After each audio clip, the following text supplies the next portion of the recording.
It began as a silent glow, in a quiet lab, in a forgotten corner of science. No sound, no smoke, no warning. Just a strange rock, lying still, waiting. It did not scream. It did not burn. But deep inside, it held a secret. A secret powerful enough to light up cities, or erase them. This is not just the story of a metal. This is the story of fear, fire, and the moment the world changed forever. This is the story of uranium. From glass color to global fear. Chapter 1. A silent element in the dark. It was the year 1896. The room was dark, very dark. No light, no sound, only silence and curiosity. A French scientist named Henri Becquerel sat in his lab. He had something strange in his hand, a piece of uranium. No one knew much about it. It was heavy, gray, and completely quiet. Becquerel wanted to test something. He placed the uranium on top of a photographic plate, the kind used to capture images, like early cameras. Then he did something unusual. He left the plate and uranium in a drawer, in total darkness. No light will touch it, he thought. No reaction. Nothing will happen. But something did happen. Days later, he opened the drawer. He took out the plate and stopped. His eyes widened. There it was. A shadow. A strange glowing trace on the plate, as if light had touched it. But it hadn't. Becquerel was shocked. He didn't understand. There was no sunlight, no fire, no heat, only the uranium. So, how did the plate react? Then came the thought. Could it be that the uranium is giving off energy, even in darkness? That idea changed everything. He ran more tests. Again and again, the plate reacted. It was clear now. The uranium was releasing something invisible, something powerful. He could not see it. He could not hear it. But it was there. A quiet, invisible radiation, coming from the heart of the element itself. This was the first time in human history that someone had proof, real, physical proof, that a piece of matter could emit energy on its own. No machines, no wires, no heat, just a simple rock, giving off something unknown and possibly dangerous. Becquerel didn't know what he had found. Not yet. He only knew it was not normal. And the world? The world didn't pay attention. Not in 1896. The newspapers didn't talk about it. The governments didn't care. There was no fear, no race for power, no war over uranium. Not yet. At that time, uranium was still a quiet mystery. A secret in the shadows. A whisper in the dark. But that whisper would one day become a roar. A roar that would shake cities, end wars, and threaten all of life. Henri Becquerel had opened a door. Behind it was a future no one expected, no one wanted, but no one could stop. And so, the story of uranium had begun. Would the world understand the danger in time? Or was it already too late? Chapter 2. A Strange Black Rock. Let's go back. Back more than 100 years before Henri Becquerel, before radiation, before war, before anyone imagined that a rock could destroy a city. The year was 1789. The place, Berlin, Germany. In a quiet laboratory, a chemist worked alone. His name was Martin Heinrich Klaproth. He was patient, careful, and he was curious. He was studying a black mineral, one that came from the silver mines of the Czech lands. People called it pitchblende. It was heavy, dirty, and hard to break. But Klaproth believed it had a secret. He crushed the rock into powder. He poured nitric acid on it. Then he added sodium hydroxide. Bubble by bubble, the mixture changed color. He heated it. He cooled it. He watched and waited. At last, he found something new. A yellow substance, bright, unusual, and never seen before. He had discovered a new element. What should I call it? He wondered. Just a few years earlier, scientists had discovered a new planet, Uranus. So Klaproth smiled and said, "I will name this element after the planet." He called it uranium. It was a quiet moment. No one cheered. No one screamed. There were no headlines. Just one man naming a new piece of the universe. For many years, uranium was just a color. People used it to make glass glow green or yellow. Artists loved it. Glassmakers loved it. It made things look beautiful. They didn't know. This lovely color came from something deadly. Back then, uranium was just art, just color. No one knew it could change history. No one guessed it could tear the sky. Klaproth didn't isolate pure uranium. Not yet. That came many years later, when chemists learned how to extract the metal. They found it was strong, heavy, and radioactive. But that word, radioactive, was not even born yet. In Klaproth's time, it was only a mystery rock, a black mineral with a beautiful name, and a future full of fire. So there it sat. Uranium, sleeping in glass, hidden in soil, a dragon in a cage. Until someone, one day, would wake it up. Would that someone use it for light or for destruction? Chapter 3. A Colorful Secret.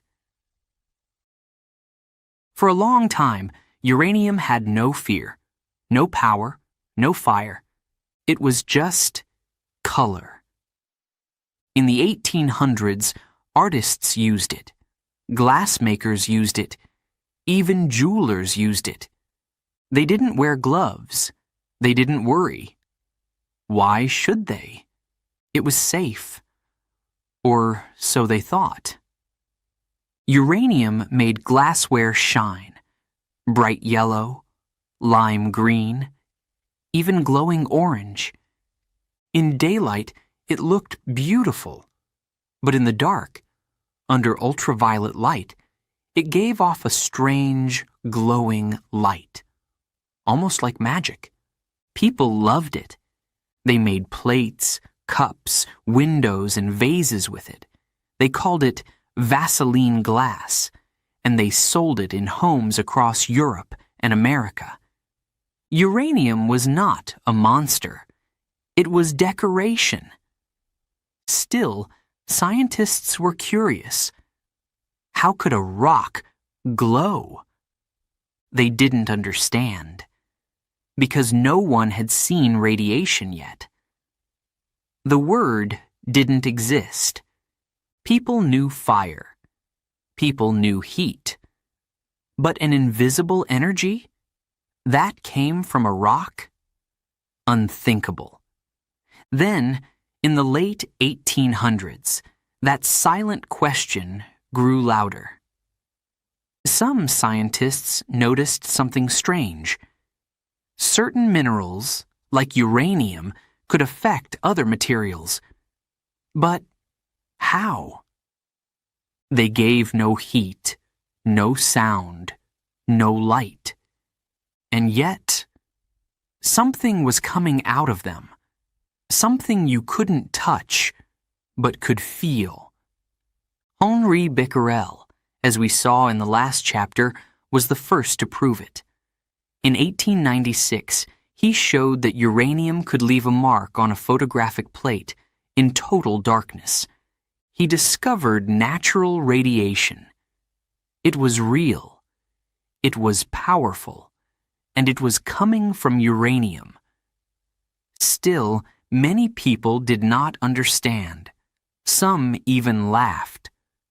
Rocks that shine in the dark? What next? Talking cats?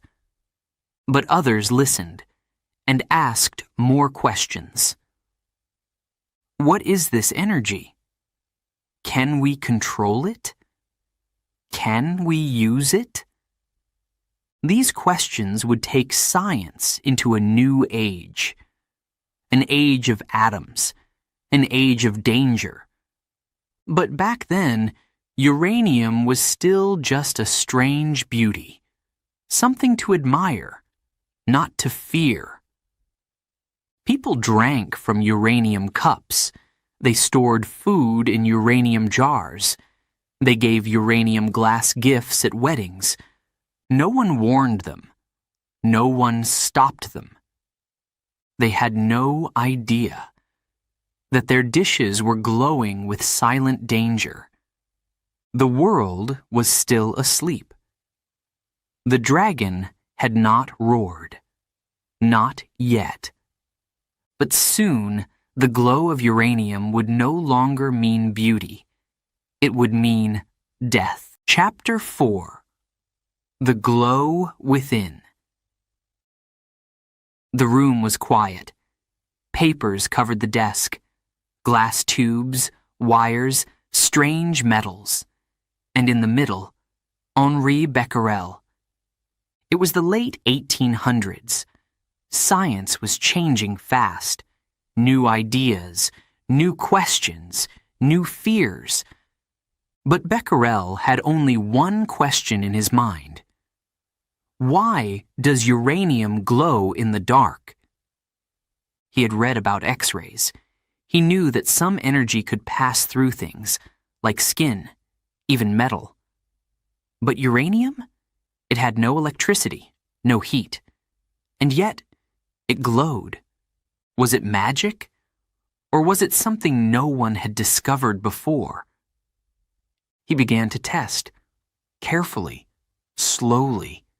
He placed pieces of uranium on photographic plates. He wrapped them in black cloth. No sunlight could enter. Then he waited.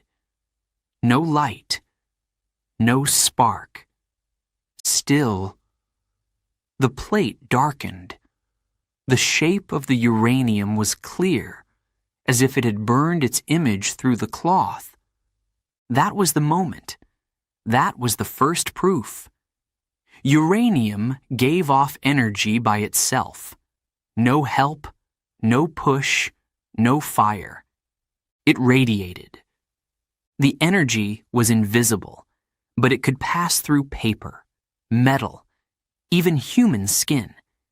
It could touch things and change them. This was something new. Very new. And very powerful. Becquerel wrote in his journal, "I believe there is an unknown energy coming from uranium." He didn't know the word radioactivity, No one did. But he knew. This was the start of something big. Soon, two more scientists joined the mystery, Marie and Pierre Curie. They studied uranium and other minerals like pitchblende. They worked for hours, days, sometimes with their hands bare. They felt tired, their fingers burned. They didn't understand why, but they kept going.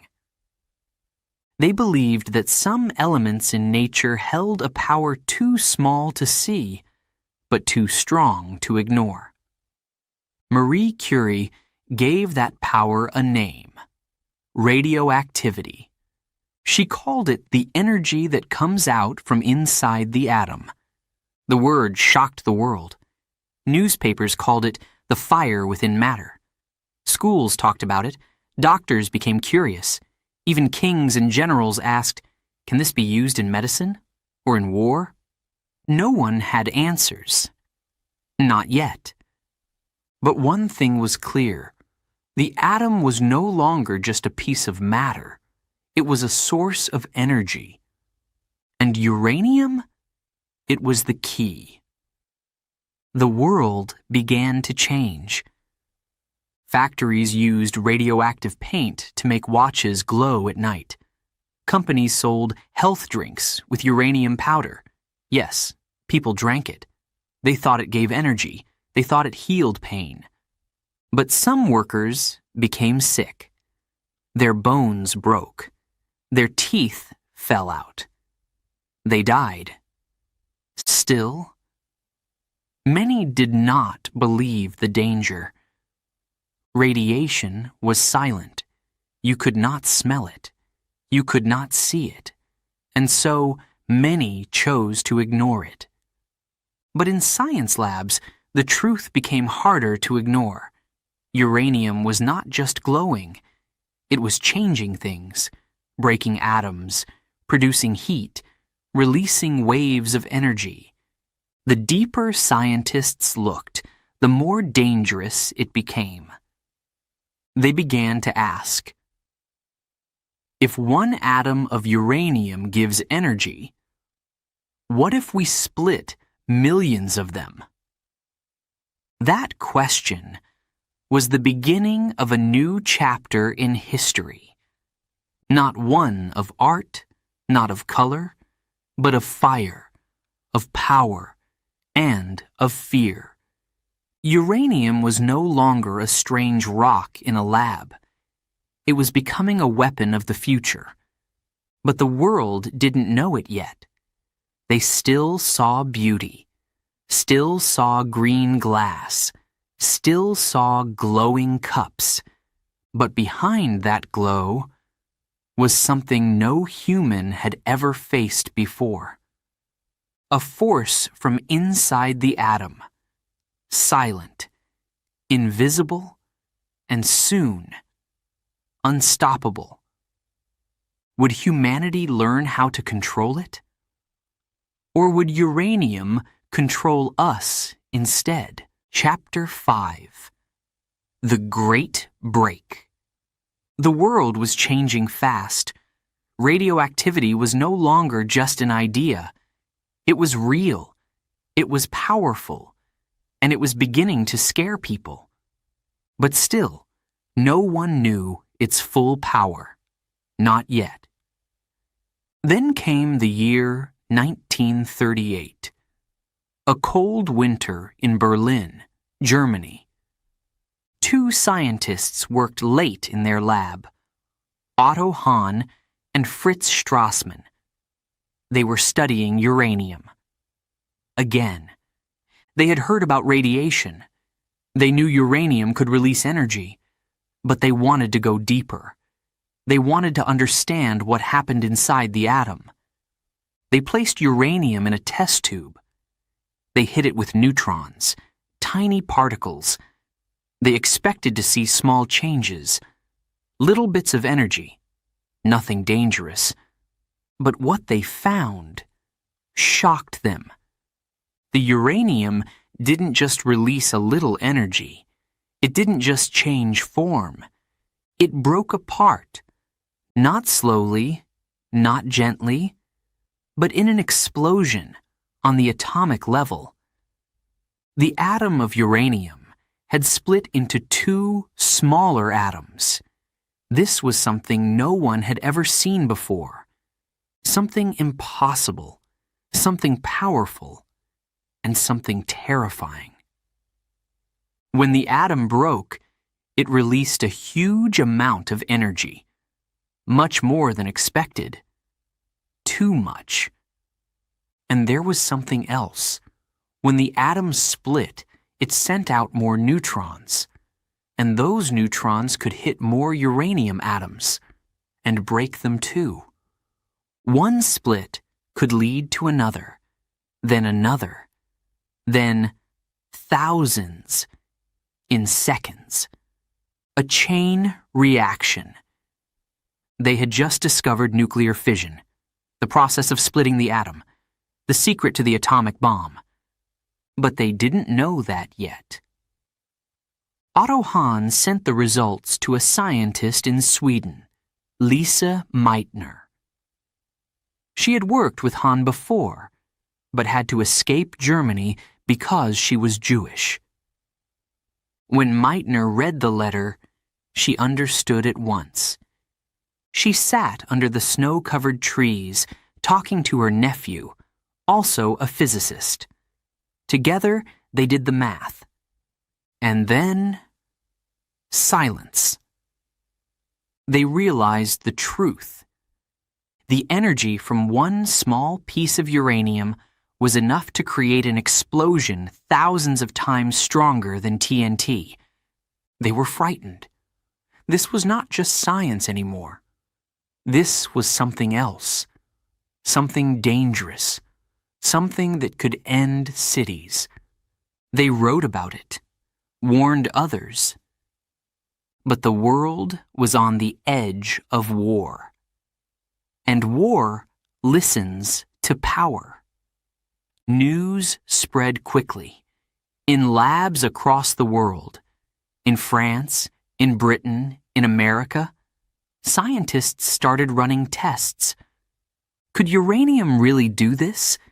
Could you really split atoms and cause an explosion? Yes, but it wasn't easy. There was a problem. Only one type of uranium could be used, uranium-235, and it was very rare. Less than 1% of natural uranium. The rest was uranium-238, which didn't split as easily. So began the race. To isolate uranium-235, to control the chain reaction, to build the bomb. In the middle of this race was a letter, a short message. But it would change history. A scientist named Leo Szilard believed that Nazi Germany might build a nuclear bomb. He was afraid, and he knew who could help. He went to Albert Einstein. Einstein was famous, the most respected scientist in the world. If he spoke, leaders would listen. So Szilard told him everything. Einstein agreed. He wrote a letter to President Franklin D. Roosevelt. In it, he warned, the Germans might be working on a bomb more powerful than anything ever made. Roosevelt read the letter. He didn't fully understand, but he understood fear, and he understood war, so he acted. In secret, he started a project. A project with one goal: build the bomb. Before Hitler does. It was the beginning of something massive. Thousands of scientists, billions of dollars, hidden labs, silent towns, and one name, the Manhattan Project. And so, from one broken atom in a Berlin lab, the greatest weapon in history was born. Could anyone stop what was coming? Or had the chain reaction already begun? Chapter 6. Einstein's Letter. The year was 1939. The world was standing on the edge. Germany had invaded Poland. War had begun in Europe. But in America, it was still peaceful. People went to school, watched movies, walked in the streets without fear. Most of them had never heard the word uranium. They didn't know what fission was. They had no idea that deep inside atoms was a force that could change history. But a few men did know, and they were terrified. One of them was Leo Szilard. He was a physicist. He had worked with Einstein before, and now he had a fear that kept him awake at night. He had read about the experiment in Berlin, how scientists had split the uranium atom, how it released massive energy. Szilard did the calculations. He understood something that most people didn't. If Germany learns to build a bomb using uranium, the world will not survive. He needed help. He needed someone powerful, someone respected, someone the U.S. government would listen to. So, he went to Albert Einstein. Einstein was living quietly in America. He had escaped Germany years before. He hated war. He didn't believe in weapons. But Szilard explained the danger. He spoke slowly, clearly, with emotion. Einstein listened. His face became serious, then silent. And finally, he said, "We must warn them." They wrote a letter. It was short, but powerful. In it, Einstein explained, a new type of bomb could be made. It would use uranium. It could destroy entire cities. And Germany might already be working on it. He asked the U.S. government to act fast, to start research, to prepare.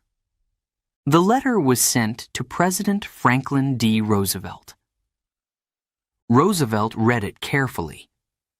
He was not a scientist, but he was a man of action. He understood two things.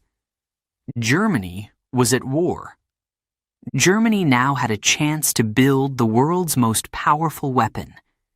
He called a meeting, then another, then another. And soon the decision was made. The United States would begin its own secret project. The name? The Manhattan Project. It began small, just a few scientists, but it grew fast. Within months, thousands of people were working across the country. Some of them were building special machines to separate uranium-235 from uranium-238. A hard job, slow, expensive. Others were building nuclear reactors to create a new element, plutonium-239, even more powerful than uranium.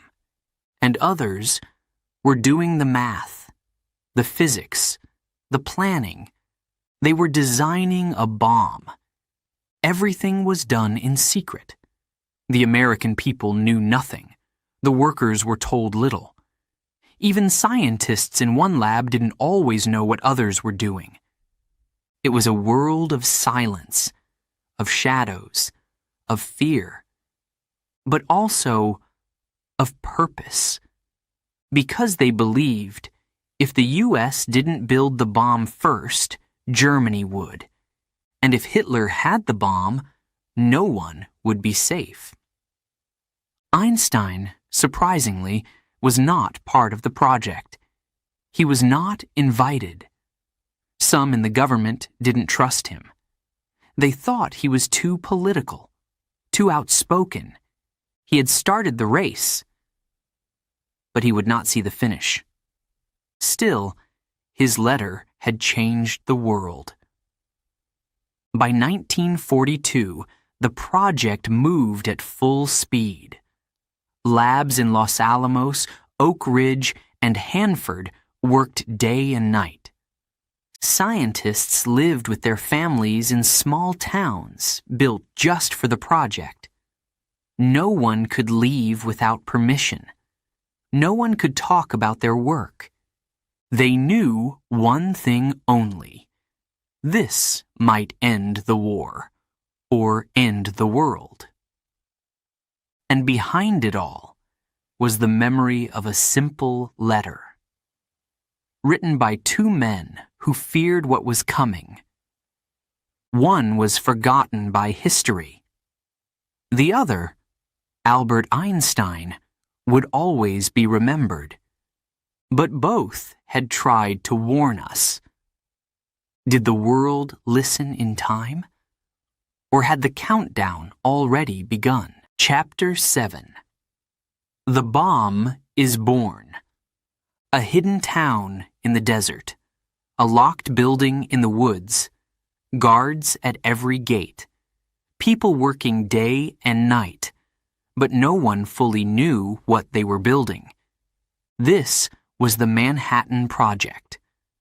A secret like no other. By the year 1942, the United States was all in. The goal? To build the world's first nuclear bomb. And they had no time to waste. At the heart of it all was uranium. But not just any uranium. They needed uranium-235, the rare kind. Less than 1% of all uranium on Earth. To build a bomb, they needed kilograms of it. But it was hard to get. Very hard. In a quiet place called Oak Ridge, Tennessee, huge machines were built to separate the uranium. The process was slow. It took tons of rock to get just a little of what they needed. Meanwhile, in Hanford, Washington, a second path was followed. Instead of uranium-235, they tried making plutonium-239. It was man-made, produced from uranium-238 inside powerful nuclear reactors. It worked, and it was even more deadly. In the mountains of Los Alamos, New Mexico, a group of the world's smartest scientists gathered. They came from all over. Germany, Hungary, Britain, the U.S. Physicists, chemists, engineers, men of science, now building a weapon. At the center of this team was one man, J. Robert Oppenheimer. He was brilliant, quiet, strange, and full of questions. He became the scientific director of the project. His job, turn the theory into reality. For months, they worked in silence, designing, testing, failing, trying again. Some worked on the uranium bomb, a simpler design. They called it Little Boy. Others worked on the plutonium bomb. More complex. It would be called Fat Man. They were racing time. Germany was losing the war, but Japan continued to fight hard in the Pacific. Millions were dying. The U.S. wanted a quick end, and now they had a weapon that could do it. But they needed to know. Would it actually work? So they planned a test. The first in history. The first ever nuclear explosion. They called it Trinity. The date, July 16th, 1945. The place, a desert in New Mexico. Just before dawn, scientists waited in bunkers and shelters. They wore dark glasses. They held their breath. Then, boom. The sky turned white.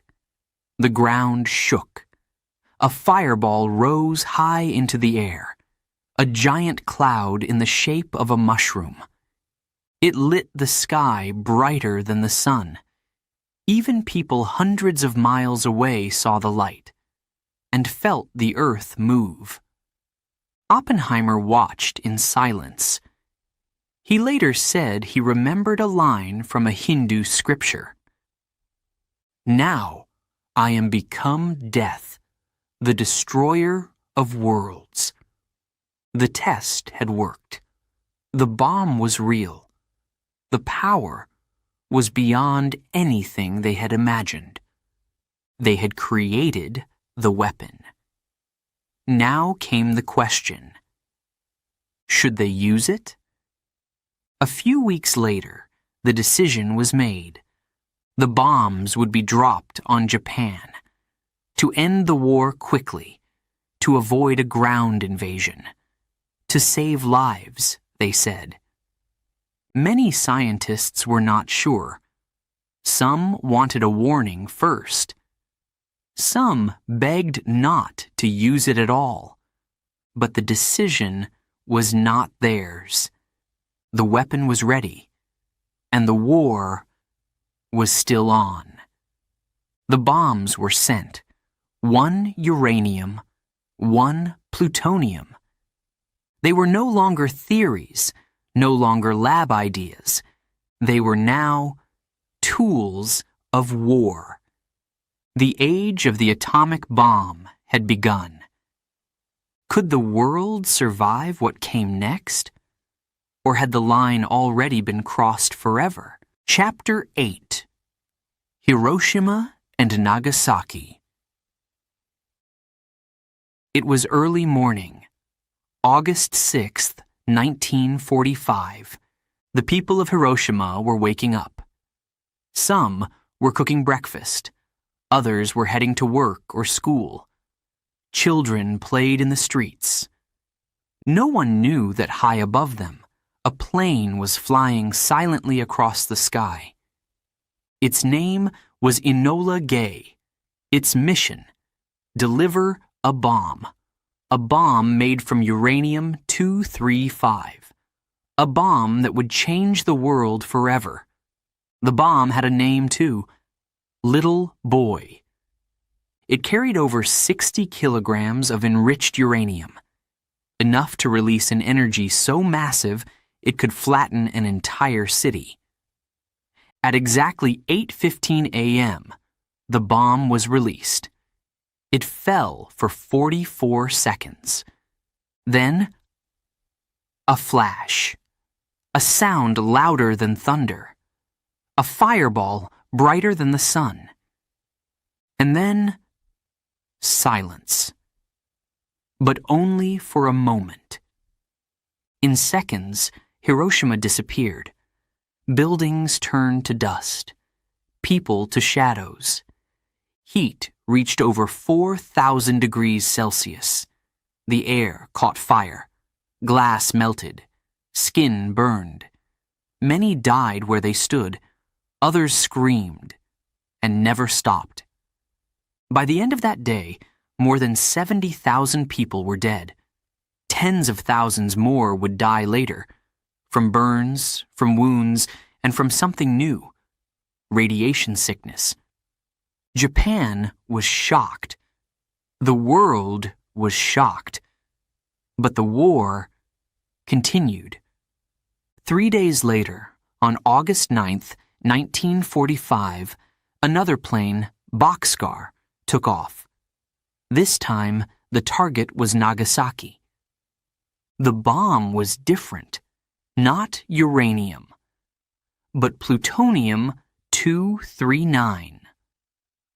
More powerful, more complex. They called it Fat Man. At 11:02 a.m., the second bomb fell. The result was the same, but even more deadly. A valley filled with homes, schools, and churches turned into smoke and ashes. Another 40,000 people died instantly, thousands more in the following days. The Japanese government could not believe it. 2 cities gone. No warning. No chance to fight back. The emperor finally spoke. On August 15th, 1945, Japan surrendered. World War II was over. But a new war had just begun. The world had seen what uranium could do, not in a lab, not in a test, but in the heart of cities, on human lives.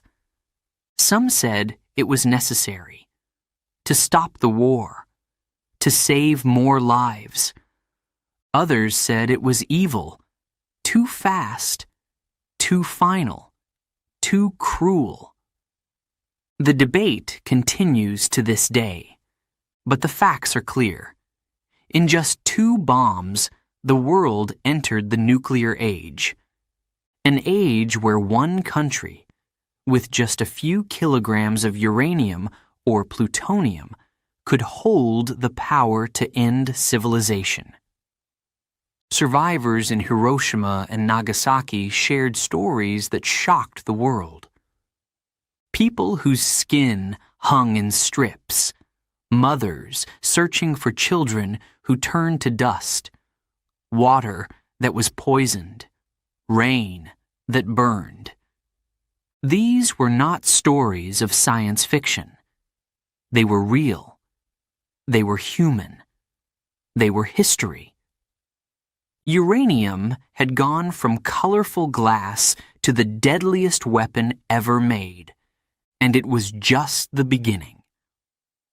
Other countries saw what America had done. They wanted the bomb too. The arms race had begun. But deep in the hearts of many, one question remained. Was this the end of war or the beginning of something worse? Chapter 9. Balance Through Fear. The war was over, but the fear was not. In August 1945, the world had seen what uranium could do. 2 bombs, 2 cities, more than 200,000 lives lost. And now, the world knew. One element could decide the future of all humanity. The United States was the first to build, the first to drop, the first to kill with nuclear fire. But other countries were watching, listening, preparing. The Soviet Union, America's wartime ally, began its own atomic program in secret. By 1949, they had built their own bomb, tested it, proved it worked. The world now had 2 nuclear powers, and both were afraid of each other. This fear, this strange, cold fear, was called the balance of terror. More nations joined: Britain, France, China. Later, India, Pakistan, North Korea, and maybe others in silence. Each one had a new kind of power. Not just power to protect, but power to destroy the planet. It was no longer about war on the battlefield. It was about threat, about warning, about having a red button and hoping no one would ever press it. They called it mutually assured destruction. MAD. If one country fired a nuclear weapon, others would fire back. No one would win. Everyone would lose. So the bombs stayed hidden, ready, but unused. It was a strange kind of peace, not born from love, not born from hope, but born from fear. Uranium became more than a metal. It became a symbol, a warning, a nightmare. Countries signed treaties. They promised to stop testing bombs, to stop building new ones. But still, the weapons remained. Underground, deep in mountains, missiles waited. In submarines under the sea, warheads slept in silence, and above them, the world smiled, pretending things were normal. But everyone knew the truth. Peace had a price.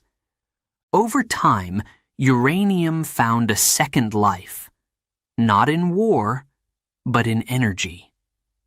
Nuclear power plants were built.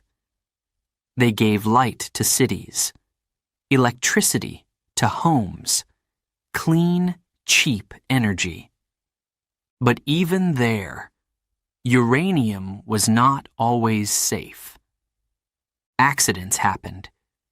Chernobyl, Fukushima, names burned into memory. Radiation leaked. People got sick.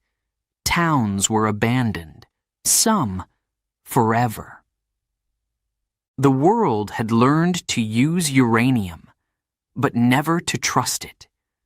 Too much power, too much risk, too much history. Even today, uranium remains at the center of global fear. In the Middle East, in Asia, in Europe. Who has it?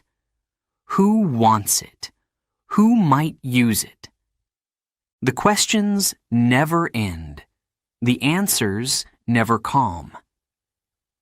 But perhaps the most important question is this: how long can fear keep the peace? Because fear is fragile. It breaks easily. All it takes is one mistake, one misunderstanding, one angry leader, one bomb. And then, there is no going back. From a quiet rock in a German lab, to a weapon that shook the sky, to a threat that hangs over every nation. Uranium has changed our world forever.